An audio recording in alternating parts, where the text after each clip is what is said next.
யார் மனதையாவது எனது பேச்சு புண்படுத்தியிருந்தால் 100 முறை மன்னிப்பு கேட்க தயார் என மாநிலங்களவையில் மத்திய கல்வி அமைச்சர் தர்மேந்திர பிரதான் தெரிவித்துள்ளார். நாடாளுமன்ற பட்ஜெட் கூட்டத்தொடரின் 2ஆம் அமர்வில் தமிழ்நாட்டிற்கு கல்வி நிதி மறுப்பு விவகாரத்தை கையில் எடுத்து திமுக எம்பிக்கள் கடும் அமளியில் ஈடுபட்டனர். இதற்கு பதிலளித்த மத்திய கல்வி அமைச்சர் தர்மேந்திர பிரதான், தமிழ்நாட்டு மாணவர்களின் எதிர்காலத்தை மாநில அரசு பாழடித்து வருகிறது. தமிழக எம்பிக்கள் நாகரிகமற்றவர்கள், ஜனநாயக விரோதமானவர்கள் என கூறியது சர்ச்சையை ஏற்படுத்தியது. இதற்கு எதிர்ப்பு தெரிவிக்கும் வகையில் நாடாளுமன்ற வளாகத்தில் கருப்பு உடையணிந்து திமுக கூட்டணி எம்பிக்கள் போராட்டத்தில் ஈடுபட்டனர். இந்நிலையில் இன்று மாநிலங்களவையில் பேசிய தர்மேந்திர பிரதான், யாருடைய மனதும் புண்படும்படி பேசியிருந்தால் 100 முறை கூட மன்னிப்பு கேட்க தயார் என தெரிவித்தார்.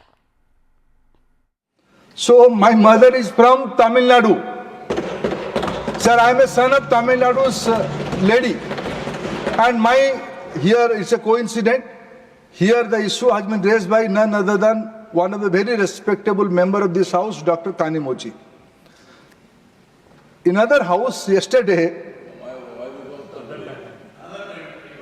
another Kanimoji is very respectable, very personally, both of them are my sisters.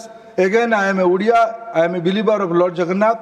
In my civilization, my society, mother and sisters are above everything. If I hurt anybody in any of my words, again I beg apology, but I will beg apology 100 times. No prestige issue from my side. But you have to face the truth. தொடர்ந்து பேசிய அவர், பிரதமர் மோடி தலைமையிலான அரசு தமிழகத்திற்கு எதிரானது அல்ல என்றும், தமிழக சட்டமன்றத்தில் ஜெயலலிதாவை எப்படி அவமதித்தார்கள் என்பதை அனைவரும் அறிந்ததே. தாங்கள் எப்படி நடந்து கொள்ள வேண்டும் என்று யாரும் பாடம் எடுக்க வேண்டாம் என தெரிவித்தார். Many times she has mentioned Tamil language is the ancient language of human civilization. That we believe. I personally committed to my Prime Minister's vision. This is our commitment to Tamil language. Tamil language is nobody's monopoly. Nobody can teach us lesson how to behave with women. Those who have what they have done to the great leader Jayalalitha in the floor of the house of Tamil Nadu, history has never forget that. They cannot teach us lesson. They cannot teach us lesson.